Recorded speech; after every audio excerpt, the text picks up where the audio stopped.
warahmatullahi wabarakatuh. Waalaikumsalam warahmatullahi wabarakatuh. Saya Ahmad Nurholis, Pak. Saya dari Kalimantan Selatan, dari Kabupaten Tanah Bumbu. Ini pertanyaannya sebetulnya sederhana, Pak. Karena setiap lokasi, setiap site itu kan spesifik, Pak. Betul. Seperti kalau di sini kita melihat kondisi di sini banyak batu, kita bahagia, Pak. Karena apa? Tanahnya hitam. Sementara di tempat kami di sana itu pot solid itu paling tebal itu tanah subur itu paling antara 50 sampai 70 cm maksimal. Itu sudah nggak sampai 1 meter. Nah, terkait dengan itu kan mungkin di tempat lain juga ada perbedaan yang lain, di tempat lain ada perbedaan yang lain, termasuk terkait dengan hama nih, Pak ya. Terkait dengan hama, kan ada hama-hama endemik, Pak. Betul. Yang di tempat saya ada, di sana nggak, di sini nggak ada, yang di sini ada, di sana nggak Betul. ada. Nah, apakah teori yang tadi disampaikan bahwa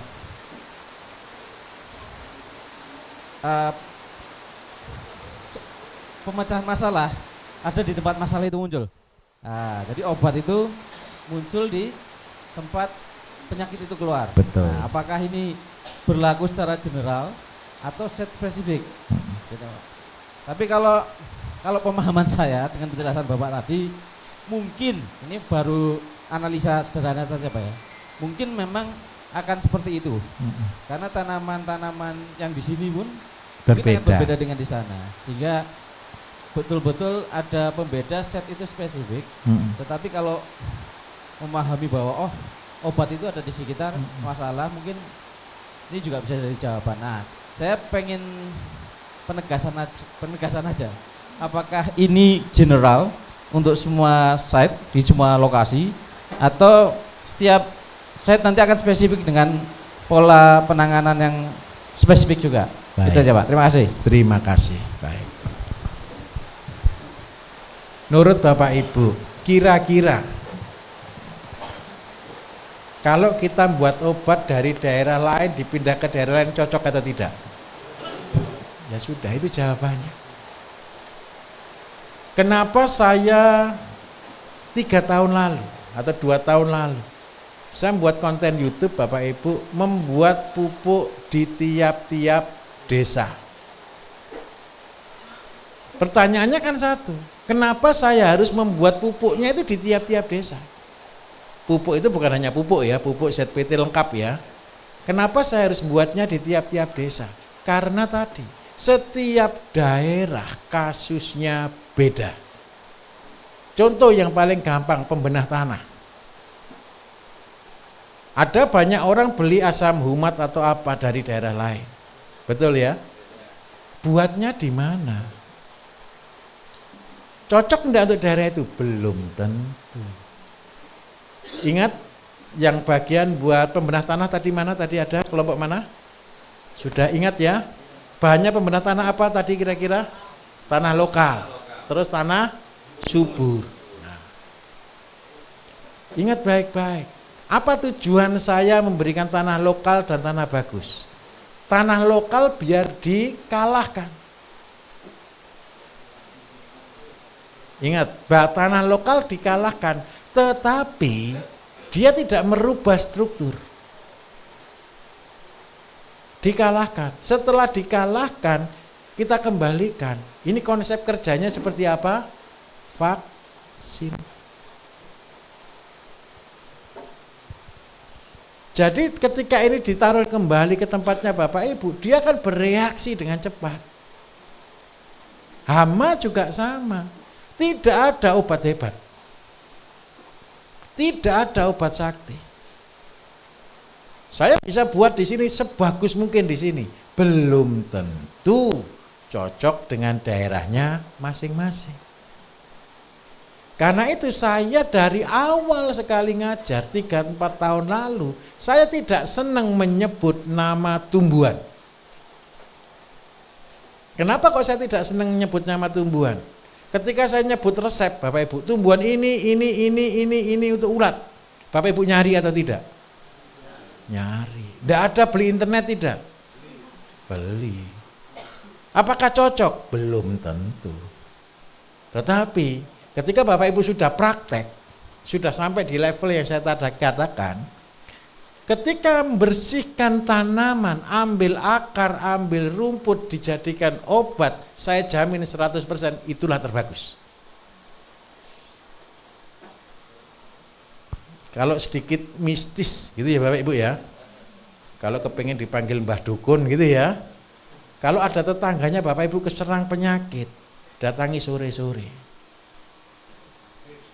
Sore-sore ya, ambil, setelah ambil diolah, besok pagi bilang, ini tak buatkan obat untuk tanamanmu.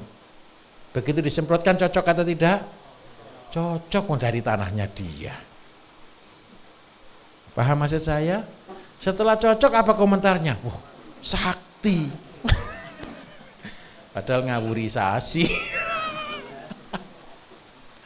Kenapa saya katakan ngawurisasi? Bapak Ibu tidak perlu sekolah untuk meneliti bahan.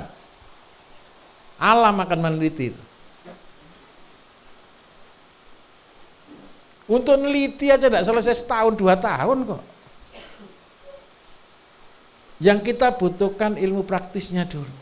Besok anaknya Bapak Ibu suruh kuliah memperdalam kandungan. Begitu. Biar kita menghasilkan orang-orang hebat di pertanian. Jadi cara saya ngajar Bapak Ibu saya minta maaf, ini ada Bu dosen juga saya minta maaf gitu ya. Bapak dosen juga saya minta maaf. Saya berusaha mengajar yang sulit jadi mudah. Kalau saya jelaskan ini dengan teori akademisi kira-kira bingung atau tidak Bapak Ibu? Karena itu saya pakai judul ngawurisasi. Ngawurisasi ya cari saja tanaman-tanaman yang tidak dimakan, yang tidak sakit, yang sehat di tengah-tengah tanaman kita. Titik. Kalau bisa minimal 6 atau 7 macam. Jangan monoton. 6 atau 7 macam. Supaya apa? Obatnya lebih sakti. Ramuannya lebih sakti. Wah, bingung nanti. Belum lengkap 1001 nanti tidak selesai. Jadi ketika ketemu masalah itulah berkah. Dan yang keren lagi satu loh Bapak Ibu. Tanaman kita yang sudah disemprot, dipupuk, kalah subur dengan rumputnya. Betul atau tidak? Betul. Nah, daripada makanannya dicuri, lebih baik tanam rumputnya diambil, kemudian ini diolah biar tanaman kita yang subur.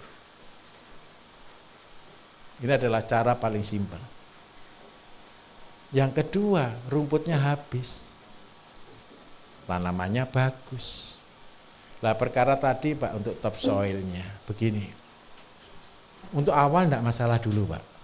Tapi ke depan saya sarankan ketika kita gunakan terus dengan pembenah tanah, terus kita gali dengan cara tadi, itu adalah dengan cara dicangkul. Bapak akan bersyukur kalau bawahnya tanah itu padas Pak. Kenapa kok bawahnya itu padas? Bapak akan bersyukur. Nggak usah buat sawah palsu, nggak usah beli plastik. Paham maksud saya? Lah kita sudah buat selokan dalam terus diisi tanah bagus kan sudah bahagia kita. Sudah dicetak lah ya. Itu konsepnya. Tapi kalau seandainya topsoilnya terlalu tipis, saya minta maaf. Tanamilah kacang kalau memang nggak mau pakai plastik. Tapi kalau seandainya ini sudah terlalu resiko kita tanami, tidak bisa, tidak ada cara lain.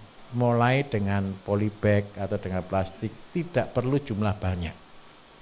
Besok pagi Bapak Ibu setiap kelompok saya beri karung ya, ambil karung makanan kucing ya. Nanti staf biar taruh di depannya rumah, di depannya tempat makan, biar Bapak Ibu kerjakan.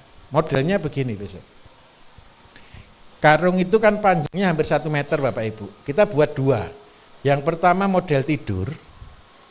Ini lubangi 6 biji. Terus yang satu saya minta tolong karena ini tempat rekreasi buat vertikal. Tapi ini dilubangi kanan kiri bervariasi. Paham maksud saya? Besok saya minta tolong. Di sini ada kangkung Bapak Ibu. tolong dipotong. Ibu-ibu yang pernah belanja ke pasar, kalau ada kangkung jelek diapakan? Dibuang. Besok saya cari orang pelit. Ketika beli ke pasar, tanam di sini. Kangkung tidak harus dari biji, Bapak Ibu. Kangkung itu ditancapkan aja hidup kok. Betul atau tidak? Nah, Bapak Ibu kan saya yakin lebih berkreasi ya untuk buat ini ya. Dilubangi, tanami, dilubangi, ditanami. Yang satu kangkung, yang satu ketela rambat. Bibitnya minta maaf lagi ambil dari sawah sana ya. Yang di dekatnya bawah kandang tadi ya. Kan ada dipotongi. Kenapa kok ini penting sekali? Ketela rambat itu sepele atau tidak Bapak Ibu? Sepele. Tahu fungsinya ketela rambat? Ketela ini kalau tidak salah ya, ini umbinya manis, umbi madu. Ketela rambat ini kalau tidak salah warnanya kuning. Bapak Ibu besok yang bagi penderita diabetes, supaya matanya tidak kena glukoma, saya minta tolong, kalau sudah gulanya tidak mau turun dari 200-300, kalau malam hari jangan makan nasi, tapi makanlah ubi jalar dengan catatan warna kuning. Tolong ditanam dulu saja. Besok Bapak Ibu akan tahu manfaatnya. Saya kalau di daerah Jawa Timur, Jawa Tengah, Bapak Ibu, ubi jalar warna kuning ini harganya trending, mahal. Kenapa kok mahal? Rata-rata orang ketika beli ketela rambat ini bilangnya gini, oh diabetes ya. Gitu. Padahal saya buat teori itu ngawur waktu itu Bapak Ibu. Enggak ngawur sih, ada hitungannya. Jadi minta tolong PR-nya besok 2 itu ya. Yang ini tolong ditanami padi. Yang bawah tadi tolong ditanami padi. Di sebelah padi kita Bapak Ibu terus terang itu ada bekas sisa tanam padi kemarin. Bapak Ibu tanam di sana, cabut di sana. Sebelum ditanam, minta tolong dicelup dulu dengan ZPT. Terus tugas yang berikutnya besok masang drip irigasi total ya di sana ya. Sudah bisa kira-kira? Minta tolong tim yang sudah pasang drip irigasi tadi mana? Saya minta tolong ngasih tahu yang lain boleh? Dibagi gitu Pak ya. Baik hati ya tak ajari gitu ya. Lebih baik kalau Bapak Ibu saling mengajari nanti pinter. Gitu. Jadi semua polybagnya Bapak Ibu besok kan cuma ngisi 5 karung, kan tidak perlu waktu lama kan. Nah nanti alatnya kita akan sediakan, besok Bapak Ibu langsung pakai drip irigasi. Terus yang kedua ini minta tolong, besok ditanami apa Bapak Ibu polybagnya? Jangan kangkung semua polybag saya. Kita sudah terlalu banyak kangkung di tempat ini Bapak Ibu. Ayo nanti ketua masing-masing ketua kelompok laporkan ya mau tanam apa supaya besok sore. Kalau tanam ini minta maaf, tanam tidak boleh pagi. Tanam itu harus sore. Jangan siang-siang tanam cabai gitu ya Bapak Ibu ya. Sore baru tanam. Karena itu besok saya yakin waktunya kan jauh lebih cepat kan. Tadi yang paling lama kan pupuk saja kan. Besok sudah cepat enggak Pak kira-kira Pak? Insya Allah cepat. Usahakan kalau boleh pagi 1 jam enggak sampai, sore setengah jam lah untuk di kebun ya. Nah sambil minta tolong, besok pagi saya harus sudah terima datanya supaya besok sore Bapak Ibu bisa tanam benihnya. Biar kita bisa siapkan. Kan semua punya tahu polybagnya berapa Pak, saya mau tanam ini gitu loh. Nanti ketika Bapak Ibu sudah selesai pelatihan ini, tenang saja. Minta ke Pak Budi yang di sini ya, ada nomor handphonenya sudah. Pak, gimana tanaman saya? Begitu. Nanti dirawat atau tidak? Pasti dirawat, tenang saja. Jadi besok pagi saya butuh datanya mau tanam apa Bapak Ibu. supaya ngerti semuanya. Oke ya? Baik. Bisa diterima Pak pertanyaannya? Bisa Pak, ada tambahan sedikit. Boleh Pak, boleh. Ini kan kita bisa pahami lah kalau bahwa yang terbaik yang ada di situ. Nah, ini terkait material-material yang bukan sekunder, Pak. Gimana? Yang bukan sekunder. Iya. Jadi kalau itu bahan sekunder. Ini iya, seperti kayak poster atau apa? Kalau enzim itu katalis dan lain sebagainya. Ini kita juga perlu dipahamkan Pak, apakah itu bisa berlaku untuk di semua daerah atau lebih baik kita create sendiri di daerah kita masing-masing. Seperti itu. Makasih. Siap. Kalau katalis Bapak Ibu itu netral. Katalis itu netral. Nanti Bapak Ibu, ini kan sudah lengkap Bapak Ibu ini. Belajar herbal, belajar pertanian, peternakan, perikanan, semuanya. Yang dibuat aja sudah lengkap. Di YouTube saya kan selalu saya bilang begini, besok ketika Bapak Ibu sudah buat semuanya, ampasnya tolong disimpan, dikumpulkan, dijadikan satu selama berapa? 3 tahun. Sampai dia kembali menjadi tanah. Setelah itu kita akan bangkitkan dia lagi. Kita hidupkan lagi dia. Dan itu Bapak Ibu nanti baru kasih makan lagi. Kasih makannya cuma 3 kok Bapak Ibu. Kubis, wortel, sama kentang. Setelah dikasih makan itu baru bisa diaplikasikan. Ini saya bukakan ya, barang saya itu enggak banyak Bapak Ibu. Fair, enggak banyak gitu loh. Jadi saya target itu sebenarnya cuma produksi itu 1000 ton setahun. Tapi ternyata 1000 ton itu enggak cukup. Nah, karena itu saya beralih ke booster itu. Tapi kita akan coba lah, kita akan planning supaya segera bisa terrealisasi.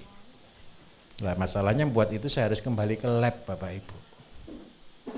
Saya berapa bulan ini jalan-jalan terus, tidak pernah kerja. Ngomong aja, tidak pernah kerja, itu alasan saya. Tapi tenang Pak, saya akan pikirkan sebaik mungkin. Gitu. Saya kemarin mau pecah, Sumatera ada, Kalimantan ada, Indonesia Timur ada. Tapi waktu ini saya tidak bisa kelihatannya, karena terlalu banyak yang harus kita selesaikan. Begitu ceritanya. Karena itu alternatif kedua, berarti kita harus membuat sesuatu yang simpel, kecil, tinggal Bapak Ibu nanti kita ajari cara buatnya, ngasih makannya.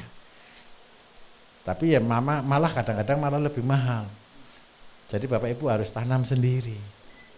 Gitu. Nanti karena itu yang daerah-daerah gunung akan kita minta tolong. Yang bisa produksi wortel, kentang itu kan daerah gunung semua. Nah itu nanti baru bisa produksi ketika harga pas murah. Ketika harga pas di atas 10.000 gitu aja enggak bisa produksi Bapak Ibu kalau yang lain. Saya tunjukkan sedikit ya rahasianya ya. Untuk ngasih makan ini, menghidupkan ini, saya perlu namanya jus wortel. Wortel itu 2 kilo jadi 1 liter. Kalau harga wortelnya sudah 10.000, berarti 1 liternya jatuh berapa Bapak Ibu? 20. Kalau kubis hari ini masih murah lah, sekitar 6.000, 7.000. Kalau 7.000 sama, 4 kilo jadi 1. 28.000. Tapi kan bagi Bapak Ibu yang ongkos jauh kan lebih murah, betul ya? Minimal ke sana gitu loh. Lah kentang sekarang enggak pernah turun. Betul tidak Bapak Ibu? Lah nanti jangan terjebak kasih kentang yang penyakitan. Waduh jangan. Paham maksud saya? Nanti ketika Bapak Ibu proses jamurnya yang berkembang, kalau pas yang apes ternyata dipakai nanam kentang kena fusarium semua. Paham maksud saya di sini? Itu alasannya. Masih saya pertimbangkan, Pak. Tenang saja. Saya kan berusaha untuk membantu yang terbaik. Tenang saja, tenang saja. Boleh Pak ya?